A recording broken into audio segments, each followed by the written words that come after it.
Check hello. On the road!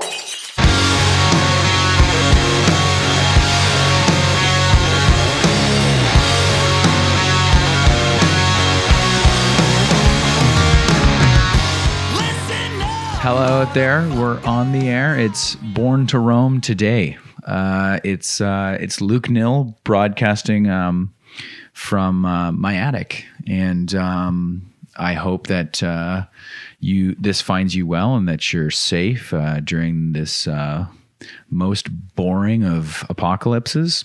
I guess I should say. I guess this is episode 5 of Born to Roam, and thank you very much for tuning in.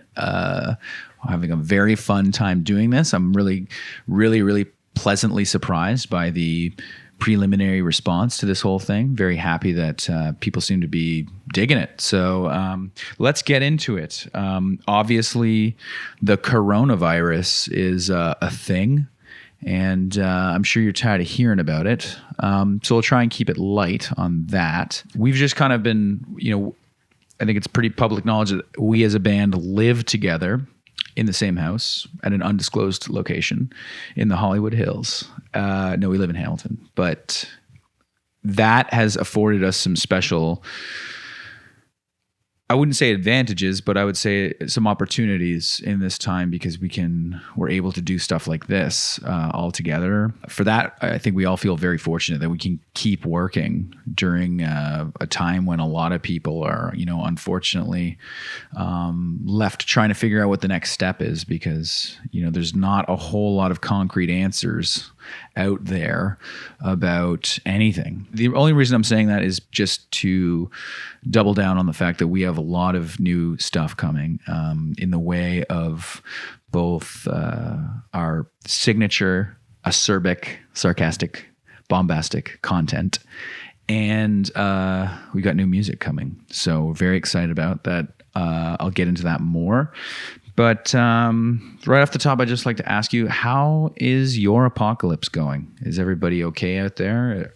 Are you keeping stocked on whatever it is that allows you to feel like a human being, whether it's puzzles or Netflix or PCP? I don't judge. It's all good. Whatever you need. I'll just say that, around here, we've had a really, really good time. I was...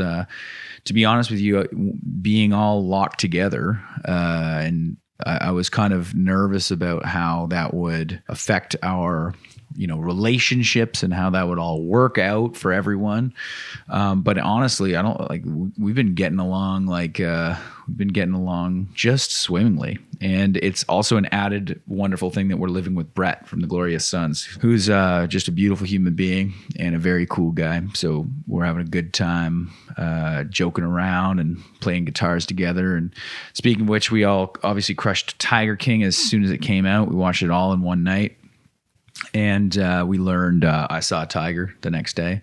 Yeah, Brett's a hell of a guy. I just want to say that he's a fantastic human being, and we love him very much. Very happy to have him under this roof. I would also say that this quarantine has brought some interesting new possibilities and new opportunities for people living under this roof.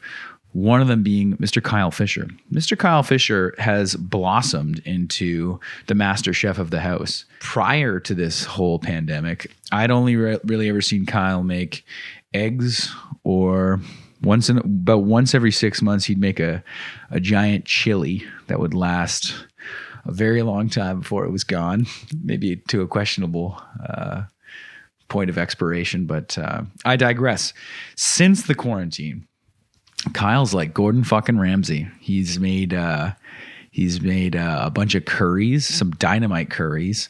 He made literally the best lasagna I've ever had in my life. I have no problem admitting that. It was the best lasagna I've ever eaten in my life.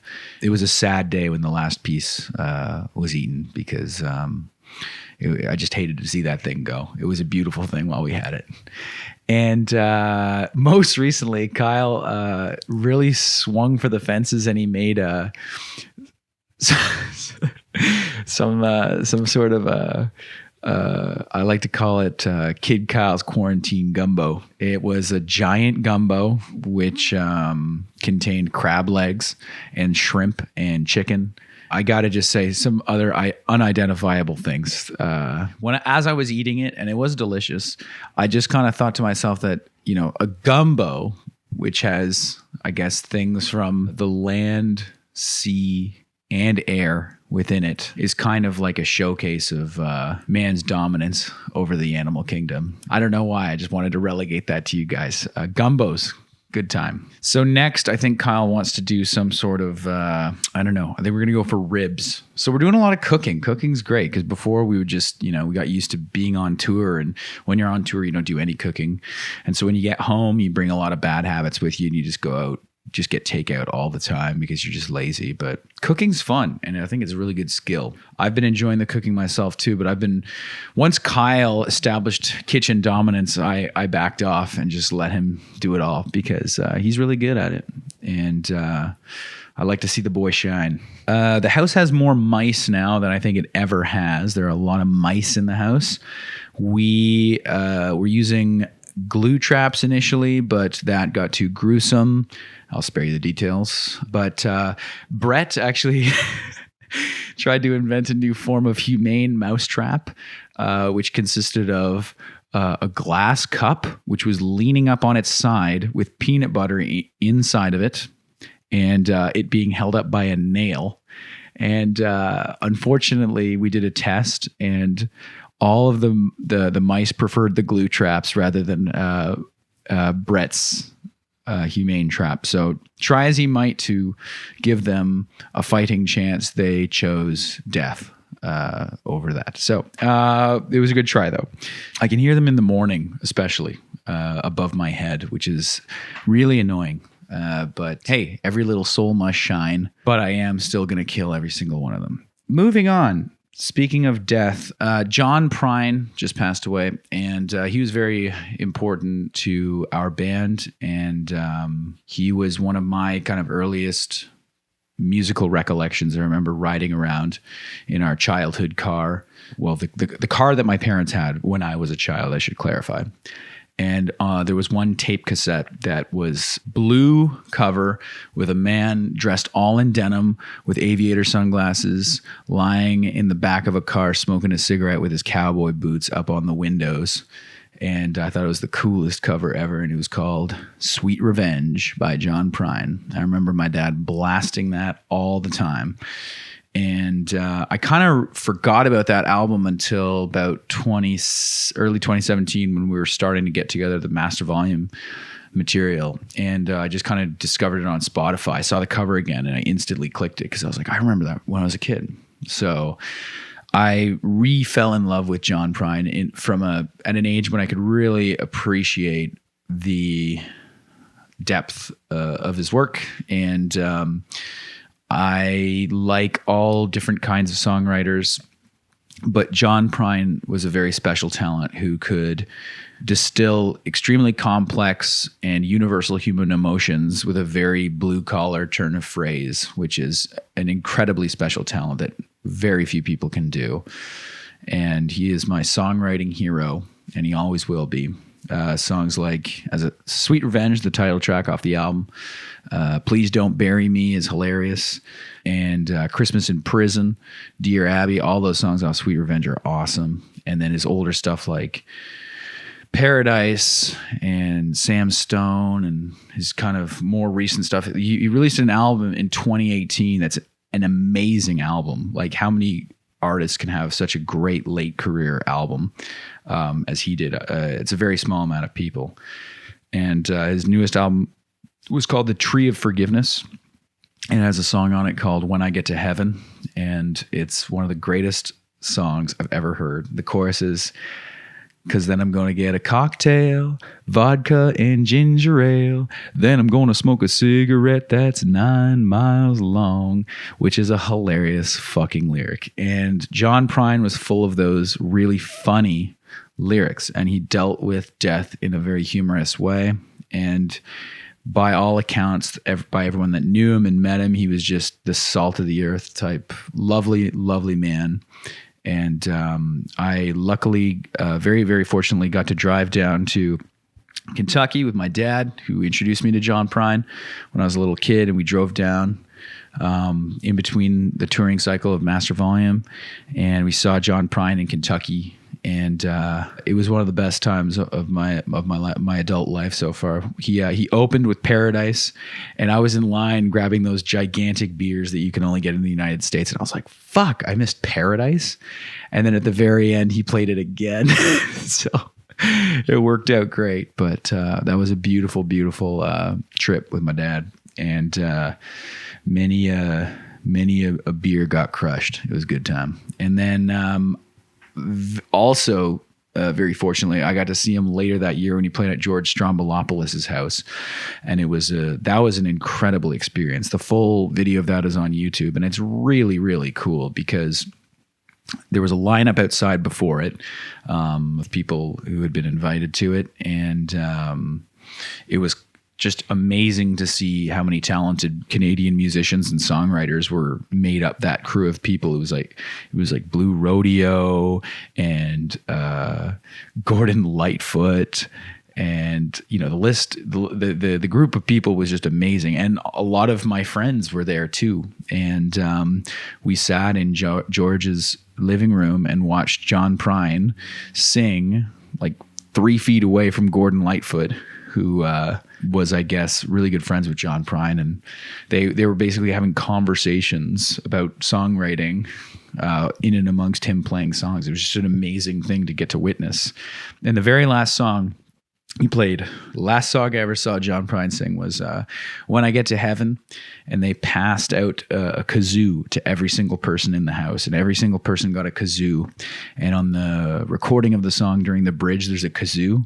So everybody played the kazoo bridge. And, it was just a really funny sight seeing Gordon Lightfoot with a kazoo in his mouth make these goofy sounds. And, there's some moments in your life that kind of transcend everything, and there's just a kind of clear knowledge that this is a really special segment, very brief segment, glimpse of my life that I will never forget. And that was one of them, seeing the guys from Blue Rodeo all with kazoo in their mouths and everybody doing it. So anyways, I'm just very, very fortunate that I got to experience John Prine live a couple times. And it's the guy had a real amazing career, and he never compromised, and he's a true artist and a true brilliant songwriter, and all of his music is just as good as it ever was in terms of how fresh it sounds.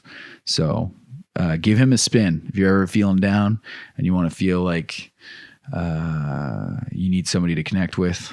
Look up John Prine. And that's all I'll say about that. Rest in peace, John Prine. Back to more lighthearted things. Tiger King.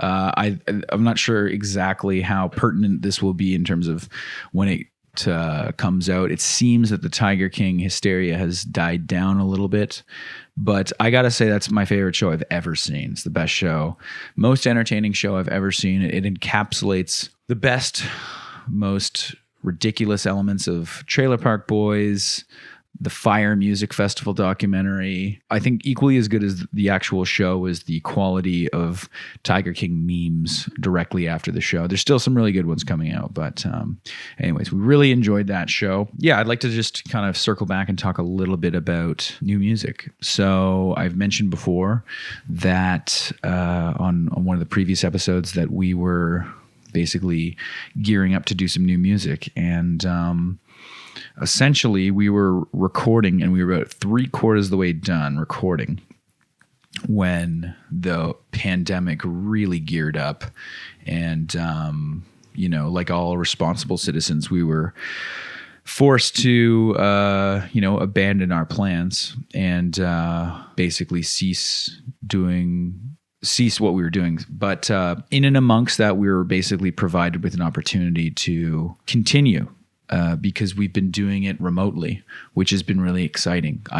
We feel very fortunate that we can continue recording, even though our producer has had to go back to Seattle, Mr. John Goodmanson. featured on the last episode of this, or the second last episode. And we could no longer record at the studio that we were recording at, but thanks to advances in home technology in the recording field, we are able to finish that up.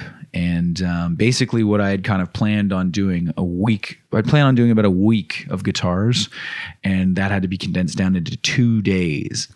And that was a very psychedelic experience, recording all those guitars in 2 days. But I'm very excited about them, and I'm very excited about the music that we have. I think that it's a very special group of songs that you guys are gonna really like too, unless you're assholes and then you hate it. But I think everybody that has any kind of taste is gonna like these songs. And lastly, I'd like to say that we have a concert film coming out.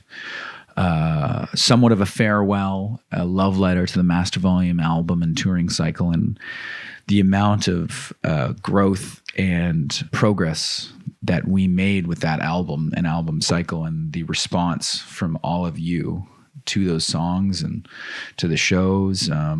It's definitely the best year or two of my life so far. And we all were just very overwhelmed by how much that stuff resonated with everyone and how off the hook the shows were. So we've captured that at the final show of the tour, which was in Toronto at the Opera House. And we're very excited to release that soon. So obviously we are primarily a live band. That's where we thrive. That's what we love. Right now we can't do that, but this is maybe just at least a shade of consolation to kind of look at this video as both a reminder of how awesome live music can be, and just the experience of getting to be in the same room as a lot of people experiencing rock and roll. It's the best thing in the world. And it's not only a document of what was, but it's a promise of what's happening and what's going to happen soon. So I'm very much so obviously looking forward to playing live again, and I'm sure people are looking forward to going to see shows again. And I think it's closer than we think. All I gotta say is keep the faith, brothers and sisters. We'll get through this together. It's not that bad. It's not too bad. It sucks, but it's like, it's given the range of possibilities and levels of catastrophe, it could be much worse. So let's everybody stay positive and keep chipping away at whatever you're doing. Be easy on yourselves. Enjoy the fact that you're alive, and listen to Born to Roam for more wisdom from me. All right. Take care, everyone.